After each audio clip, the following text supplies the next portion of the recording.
ونستعينه ونستغفره ونؤمن به ونتوكل عليه ونعوذ بالله من شرور أنفسنا ومن سيئات أعمالنا من يهده الله فلا مضل له ومن يضلل فلا هادي له ونشهد أن لا إله إلا الله وحده لا شريك له ونشهد أن سيدنا ونبينا ومولانا محمدا عبده ورسوله أرسله بالحق بشيرا ونذيرا وداعيا إلى الله بإذنه وسراجا منيرا صلى الله تعالى عليه وعلى آله وأصحابه وسلم تسليما كثيرا كثيرا أما بعد فأعوذ بالله من الشيطان الرجيم بسم الله الرحمن الرحيم ألف لام ميم ذلك الكتاب لا ريب فيه هدى للمتقين صدق الله مولانا العظيم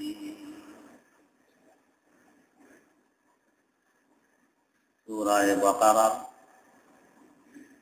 প্রথম 3 অক্ষর আলিফ লাম এবং মিম সম্পর্কে বয়ান চলছিল।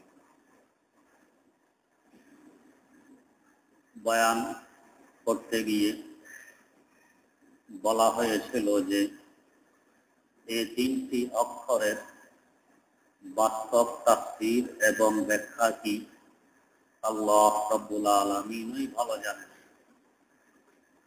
এর আসল ব্যাখ্যা বিশ্লেষণ আল্লাহ পাক আমাদেরকে জানাননি, তবে হযরতে সাহাবায়ে কেরাম রাদিয়াল্লাহু তাআলা আনহুম থেকে নিয়ে মুফাসসিরিনে কেরাম পর্যন্ত ধারণা ভিত্তিক এর কিছু ব্যাখ্যা বিশ্লেষণ পেশ করা হয়েছে। তার একটি ব্যাখ্যা ছিল আলিফ মানে আল্লাহ, লাম মানে জিবরাইল, মিম মানে মুহাম্মদ সাল্লাল্লাহু আলাইহি ওয়াসাল্লাম। অর্থাৎ এই মহাগ্রন্থ কোরআনে কারীম আল্লাহ রাব্বুল আলামিনের পক্ষ থেকে হযরত জিবরিল আমিন আলাইহিস সালামের মাধ্যমে রাসূল আকরাম সাল্লাল্লাহু আলাইহি ওয়াসাল্লামের কাছে পৌঁছেছে। মাথায় শুরুতে আল্লাহ রাব্বুল আলামিন, শেষে মুহাম্মদ সাল্লাল্লাহু আলাইহি ওয়াসাল্লাম, মধ্যখানে জিবরিল আমিন আলাইহিস সালাম। এই 3 সত্তা এমন সত্তা, এদের থেকে জুলুম, মিথ্যা, ধোঁকা, পদস্খলন ইত্যাদির কল্পনাও অসম্ভব। আল্লাহ রাব্বুল আলামিন, যিনি সারে চশমায়ে উলুম ও হিকমত, সমস্ত জ্ঞান বিদ্যার মূল উৎস আল্লাহ রাব্বুল আলামিন, তার পক্ষ থেকে বড় শক্তিশালী ফেরেশতাকুল প্রধান হযরত জিবরিল আমিনের মাধ্যমে সমস্ত মাখলুকের সরদার রাসূল আকরাম সাল্লাল্লাহু আলাইহি ওয়াসাল্লামের কাছে এসেছেন। আল্লাহ রাব্বুল আলামিনের পক্ষ থেকে ধোঁকা, মিথ্যা, পদস্খলন ইত্যাদির তো কল্পনাও নেই। জিবরিল আমিন আলাইহিস সালাম থেকেও এগুলোর কল্পনা করা যায় না। এ সম্পর্কে আলোচনা হয়েছে বিস্তারিত। শেষ মাথায় রাসূল আকরাম সাল্লাল্লাহু আলাইহি ওয়াসাল্লাম, তার থেকেও মিথ্যা, ধোঁকা এবং পদস্খলনের কল্পনা করা যায় না। কেন যায় না? এ সম্পর্কে গত 2 জুমায় কিছু আলোচনা হয়েছিল। বলা হয়েছিল যে সাধারণত যারা নিম্ন শ্রেণীর নিচু বংশের মানুষ, এরা তুলনামূলক উচ্চ বংশের মানুষের তুলনায় মিথ্যা বেশি বলে। যারা সম্ভ্রান্ত পরিবারের মানুষ, এরা মিথ্যা কম বলে। রাসূল আকরাম সাল্লাল্লাহু আলাইহি ওয়াসাল্লামের বংশ থেকে উচ্চ বংশ এই পৃথিবীতে আরেকটি নেই।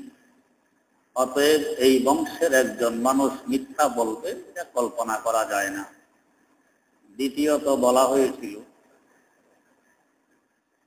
এলেন এবং বিদ্যা যার যত বেশি তুলনামূলক সে মিথ্যা অতই কম বলে, আর যাদের এলেন বিদ্যা নেই, মূর্খ, আনপড়, জাহেল, এরা সাধারণত মিথ্যা বেশি বলে।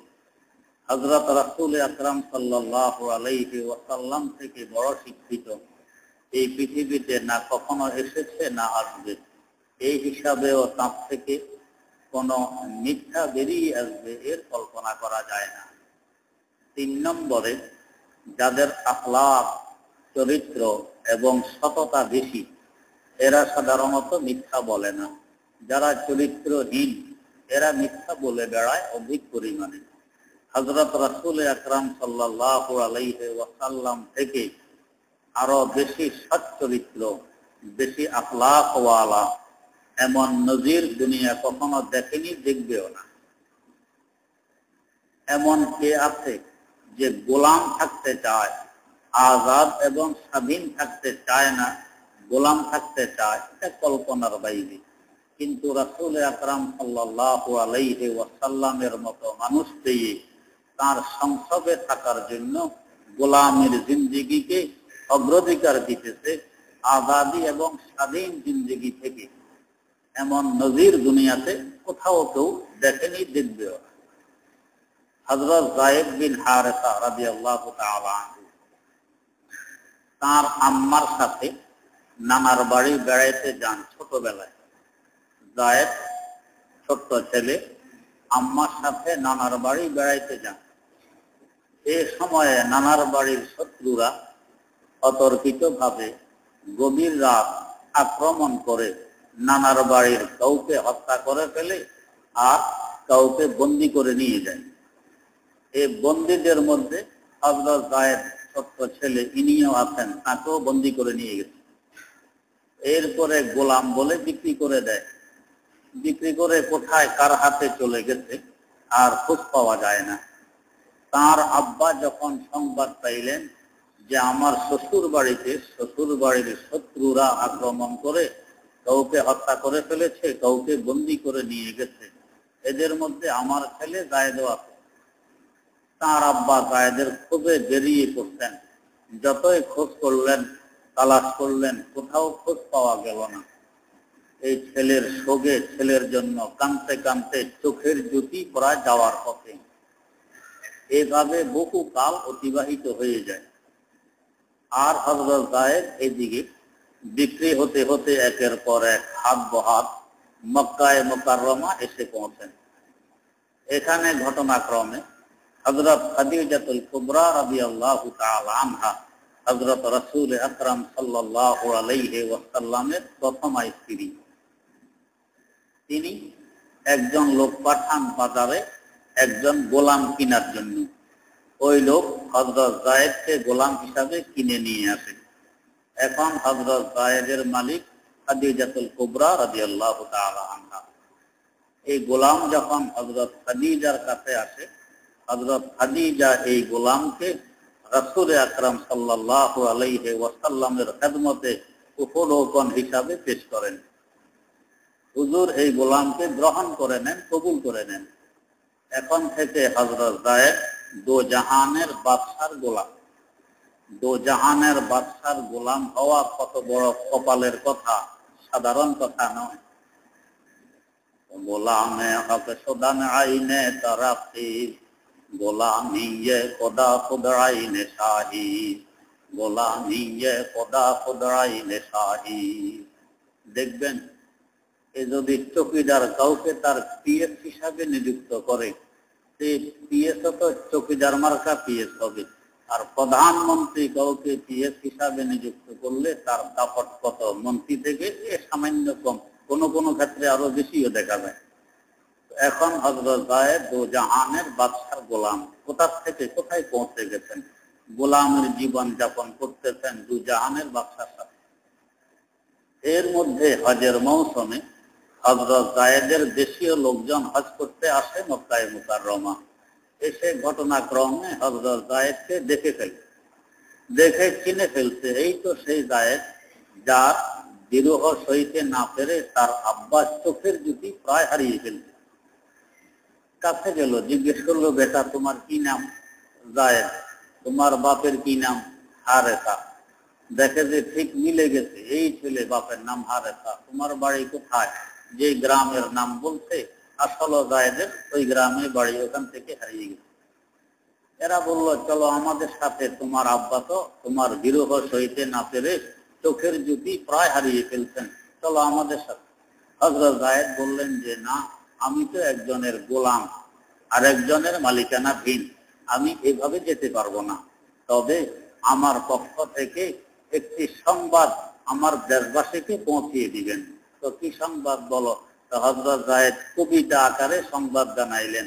সেই কবিতাগুলো হইল, আহিন্না ইলা কাউমি ওয়ালাউ কুনতু নাইয়া, আহিন্না ইলা কাউমি ওয়ালাউ কুনতু নাইয়া, দে আন্নি কাতিনুল বাইতে ইনদাল মাশাইরি, দে আন্নি কাতিনুল বাইতে ইনদাল মাশাইরি। আমার দেশবাসীকে সংবাদ দিবেন, যদিও আমি আমার দেশবাসী থেকে অনেক অনেক দূরে। কি সংবাদ?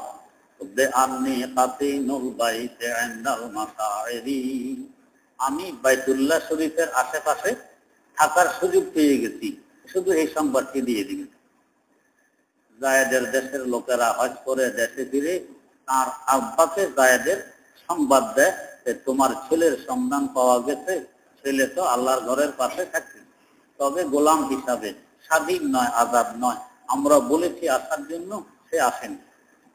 সংবাদ পেয়ে কি পরিমাণ খুশি হইতে পারে তার আব্বা আন্দাজা করুন, যে এত বছর পর্যন্ত এই আদরের সন্তান, কলিজার টুকরা, তার কোনো খোঁজ নেই, খবর নেই, এখন খোঁজ পাওয়া গেল। সাথে সাথে তার চাচাকে সাথে নিয়ে রওনা হয়ে গেলেন মক্কায়ে মুকাররমা অভিমুখে। হযরত জায়েদের আব্বা আর জায়েদের চাচা, ওনারা দুই ভাই মক্কায়ে মুকাররমা এসে পৌঁছলেন। খোঁজ নিলেন যে জায়েদ তার গোলাম। শুনতে পাইলেন যে এক লোকের গোলাম, যার নাম হইল মুহাম্মদ, কোথায় আছে? খোঁজ খবর নিয়ে দেখলেন যে তিনি হাতিমে কাবায় বসা। মুহাম্মদ সাল্লাল্লাহু আলাইহি ওয়াসাল্লাম হাতিমে কাবায় বসা। এই অবস্থায় এই দুইজন মানুষ হযরত মুহাম্মদ সাল্লাল্লাহু আলাইহি ওয়াসাল্লামের খেদমতে গিয়ে হাজির হন। গিয়ে কিছু তার খানা সিফাত, তার গুণ কীর্তন, কিছু প্রশংসা করতেছে, যে আমরা শুনেছি সারা দুনিয়ার শ্রেষ্ঠতম বংশের মানুষ আপনি, আমরা শুনেছি আপনার থেকে বেশি দয়াবান দুনিয়াতে আর কেউ নেই, আমরা শুনেছি আপনার দান দক্ষিণা বেনজির, আপনি কারোর কোনো দরখাস্ত পাইলে কখনো ফিরাইয়ে দেন না, গ্রহণ করেন। বিভিন্ন ধরনের খানা সিফাত, উদ্দেশ্য যাতে জায়েদকে দিয়ে দেন। এগুলো সব বলার পর বললেন যে আমরা শুনেছি আমাদের ছেলে জায়েদ নাকি আপনার গোলাম। ঘটনা এই ঘটেছে, আমরা আমাদের ছেলেকে ফিরে নেওয়ার জন্য এসেছি, আপনি যত টাকা বলবেন আমরা দিতে বাধ্য, তারপরও ছেলে চাই। এদের খেয়াল যে উনি হয়তো জায়েদকে দিবেন, এই জন্য যত টাকা বলবেন আমরা দিতে রাজি আছি, তারপরও ছেলে চাই। হুজুর বললেন, আচ্ছা আমি সংবাদ দিতেছি, সে আসে। লোক পাঠাইলেন, হযরত জায়েদ আসলেন।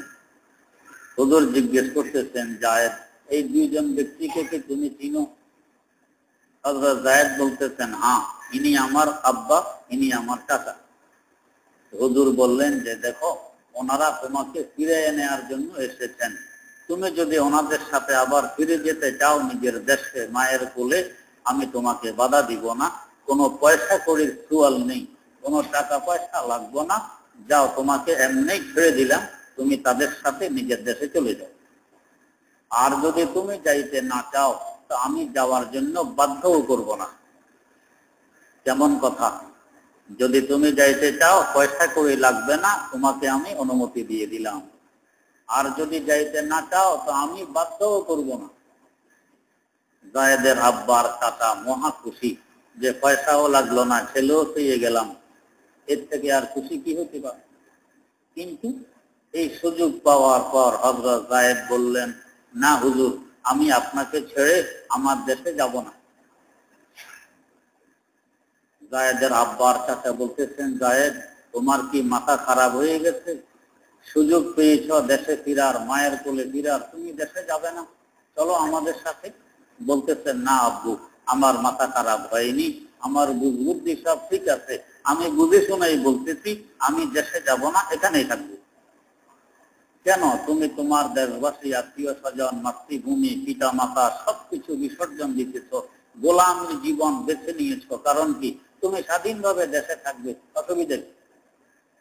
হযরত যায়েদ বলছেন, আব্বু, আমি আব্বা আম্মার স্নেহ মায়া মমতাও দেখেছি, আর আত্মীয় স্বজনের মায়া মমতাও দেখেছি, নিজের মাতৃভূমিতে থাকার যে সুযোগ সুবিধা এটাও দেখেছি, সবকিছু আমার সামনে, কিন্তু দেশে চলে গেলে এই মহামানবকে কোথায় পাবো?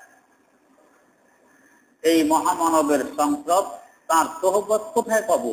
তাকে ছেড়ে আমি কোথাও যাব না, আমার জীবন তার সংসদে শেষ হবে, আমি এখানে থাকবো। আমি এখানে থাকাকে অগ্রাধিকার দিলাম। ওই সমস্ত স্বাধীন জীবনের তুলনায় এই গোলামের জীবন আমার কাছে লক্ষ কোটি গুণ বেশি ভালো এবং প্রিয়। গোলামে হকে সোদানে আইনে দরাফি, গোলামিয়ে খোদা খুদ আইনে শাহি, গোলামানে মুহাম্মদ কি কিয়া শান হসম है, গোলামানে মুহাম্মদ কি কিয়া শান হসম है। এই দু জাহানের বাদশার গোলামের কত দাম! তো কি সোহবত, কি ব্যবহার, কি আখলাক, কি চরিত্র পাইলে একটা ছেলে তার পিতা মাতা, বাড়ি ঘর, মাতৃভূমি, আত্মীয় স্বজন সব কিছু কোরবান করে এখানে থাকতে পারে। আন্দাজা করুন কেমন আখলাক, কেমন চরিত্রের মালিক তিনি ছিলেন। এই চরিত্রের কারণে আল্লাহ রাব্বুল আলামিন তাকে সার্টিফিকেট দিয়েছেন যে ওয়া ইন্নাকা লাআলা খুলুকিন আযীম, নিঃসন্দেহে আপনি উচ্চ চরিত্রের অধিকারী, এর থেকে ভালো চরিত্র দুনিয়াতে কোথাও পাওয়া যাবে না। এমন একজন চরিত্রমান মহামানব, উনি মিথ্যা বলবেন, ওহী আসবে না, তারপরেও বলবেন ওহী এসেছে, নবুয়তের দায়িত্ব পাবে না, তারপরেও বলবেন দায়িত্ব পেয়েছি, অসম্ভব, কল্পনাও করা যায় না। যখন ইসলামের দাওয়াত মক্কায় মুকাররমায় দিতে সমস্যা হতেছিল, হিজরত করে মদিনায় মুনাওয়ারা চলে আসছেন। মদিনায় ইহুদিদের বাস ছিল বেশি, আর মুসলমানদের সবচেয়ে বড় শত্রু ছিল এই সম্প্রদায়, ইহুদি সম্প্রদায়। ইহুদিদের মধ্যে একজন শিক্ষিত মানুষ, ইহুদিদের মৌলবী ইবনে সানাম, বড় উচ্চ শিক্ষিত। এরা তো তাদের তাওরাতে পড়েছে শেষ জমানার নবীর অবস্থা কি, তার গুণ কেমন হবে, হুলিয়া কি হবে, দেখতে কেমন লাগবে, চরিত্র কেমন হবে, চালচলন কেমন হবে, লেনদেন কেমন হবে, সবকিছু তাওরাতে লিপিবদ্ধ আছে। এগুলো সব ঠিক হয় এই লোকটার সাথে। ইবনে সানান দেখতেছে, ইবনে সানান আসা যাওয়া শুরু করে মসজিদে নববীতে, হুজুরের সাথে দেখা সাক্ষাৎ, কথাবার্তা, কিন্তু ইসলাম গ্রহণ করে না। এর মধ্যে মদিনার অদূরে এক গ্রামের লোকেরা একসাথে সকলেই ইসলাম গ্রহণ করে, কিন্তু ইসলাম গ্রহণের উদ্দেশ্য পুরোপুরি আখিরাত বা নিজের বাতেন, নিজের আত্মশুদ্ধি, এটা তেমন উদ্দেশ্য ছিল না। খেয়াল ছিল ইসলাম গ্রহণ করলে অর্থ সম্পদ বাড়বে, ধনী হয়ে যাব, এই খেয়ালে ইসলাম গ্রহণ করছে। এই ধরনের খেয়ালের মানুষের অভাব আজকালও নেই, খুব আছে। দেখবেন মুরিদ হইতে যায় পীরের কাছে, যদি ৯৯% বলি হয়তো ভুল হবে না, উদ্দেশ্য হলো দুনিয়া, যে রোগ আছে এটা মুরিদ হইলে ভালো হবে, সমস্যা আছে মুরিদ হইলে সমাধান হবে, বিদেশ যেতে চাই মুরিদ হইলে যাওয়া যাবে, ব্যবসা বাণিজ্য উন্নতি হয় না, মুরিদ হলে উন্নতি হবে। এই বিভিন্ন ধরনের এই খেয়াল নিয়ে তো মুরিদ হইতে যায়। হুজুরে পানি পড়া দিবে, তাবিজ দিবে, এগুলো আত্মশুদ্ধি হবে, আমি পাক্কা মুমিন, পরহেজগার, মুত্তাকি হব, আখিরাত মুখী হব, আমার ফলবার অন্তর আরশে মুআল্লা মুখী হবে, এই উদ্দেশ্যের মুরিদ খুব কম, 7-এর মধ্যে 1-জন পাওয়া যায়, কিন্তু সব আছে দুনিয়ার কারণে। তো এরাও ইসলাম গ্রহণ করতে উদ্দেশ্য ধনী হয়ে যাব, কিন্তু আল্লাহ পাকের মর্জির তাহাত খালি দেখা দিতে দুর্ভিক্ষ, ধনীত হওয়া দূরের কথা, এখন বাতে মিলে না। এরা এসে হুজুরকে ধরছে, হুজুর ইসলাম গ্রহণ করছিলাম, কিন্তু এখন তো আমরা না খাইয়ে মরার পথে, এখন কি ব্যবস্থা করবেন করেন। মনে হয় যেন ইসলাম গ্রহণ করে এদের বড় অবদান রাখলো হুজুরের উপরে। আমরা ইসলাম গ্রহণ করছি, এখন অভাব কি করবেন করেন। ইবনে সানান শুনতেছে, ইহুদিদের বড় শিক্ষিত লোকটি শুনতেছে। হুজুর বললেন, ঠিক আছে তোমরা যাও, আমি চিন্তা ফিকির করে দেখি কি করা যায়। এরা গেল। ইবনে সানান পরামর্শ দিতেছে, হুজুর এই সময় যদি আপনি এদের দরখাস্ত রাখতে না পারেন, এদের কোনো বিধি ব্যবস্থা নিতে না পারেন, এরা হয়তো আবার আগের অবস্থায় ফিরে যাবে, ইসলাম ত্যাগ করবে। এরা নবমুসলিম, নতুন মাত্র ইসলাম গ্রহণ করছে, ঈমানের মজাতে এরা এখনো পায়নি। অতএব এই মুহূর্তে কিছু দেওয়াতেই। হুজুর বললেন, দেওয়া তো চাই, আমিও বুঝি, কিন্তু দিব কোথা থেকে, দেওয়ার মতো তো কিছু নেই।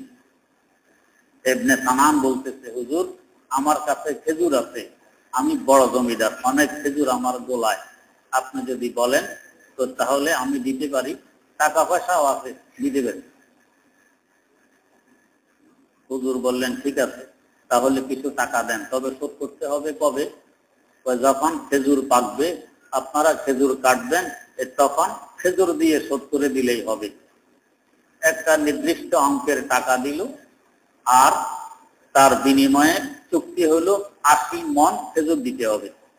80 মণ খেজুরের বিনিময়ে হুজুর কিছু টাকা নিলেন ইবনে সানান থেকে, ইহুদি সম্প্রদায়ের বড় শিক্ষিত, নিয়ে ওই গ্রামবাসীদেরকে খবর দিয়ে টাকাগুলো তাদের সুপর্দ করলেন যে তোমরা বন্টন করে নিয়ে খেয়ে বাঁচো।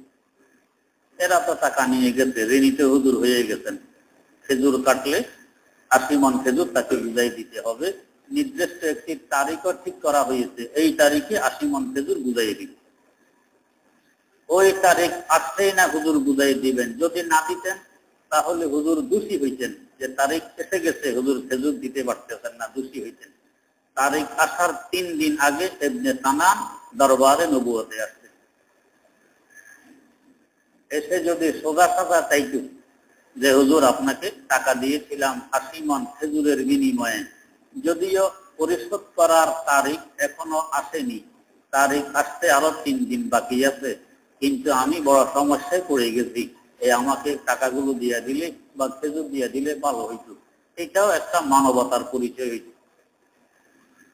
একটা তারিখ আসেনি, আর এভাবেও বলেনি, সোজা এসে শত শত সাহাবায়ে কেরামের সামনে, এমনকি হযরত ওমর বিন খাত্তাব রাদিয়াল্লাহু তাআলা আনহুর মতো জালালি তবিয়তের সাহাবীও সেখানে উপস্থিত আছেন। এসে সোজা হুজুরের কলার ধরছে, দুইরা এখন টানাটানি, যে তখন নিতে পারছো ঋণ, পরিশোধ করো না কেন, এখন শোধ করতে হবে। কোন কেমনটা লাগে? এক যদি নির্জনে হইতো তাও এক কথা, কেউ দেখেনি, এত লোকের সামনে হুজুরের কলার ধরে টানাটানি করা আর এইভাবে গালিগুলুজ করা, অথচ ঋণ পরিশোধের তারিখও এখনো আসেনি। ওমরে ফারুক রাদিয়াল্লাহু তাআলা আনহুর সামনে ঘটনা, আরো বহু সাহাবায়ে কেরাম আছেন। অন্যরা যদিও একটু সহ্য করতে পারে, কিন্তু এই বেটা ওমরে ফারুক রাদিয়াল্লাহু আনহু তলোয়ার বের করতেন তার নিয়াম থেকে, খাপ থেকে। কিন্তু তলোয়ার বের করলে কি হবে, নিজের ইচ্ছা এ তলোয়ার কখনো চলে না। যে পর্যন্ত আকা আর মনির ইশারা না করেন, এ পর্যন্ত তলোয়ার চলে না।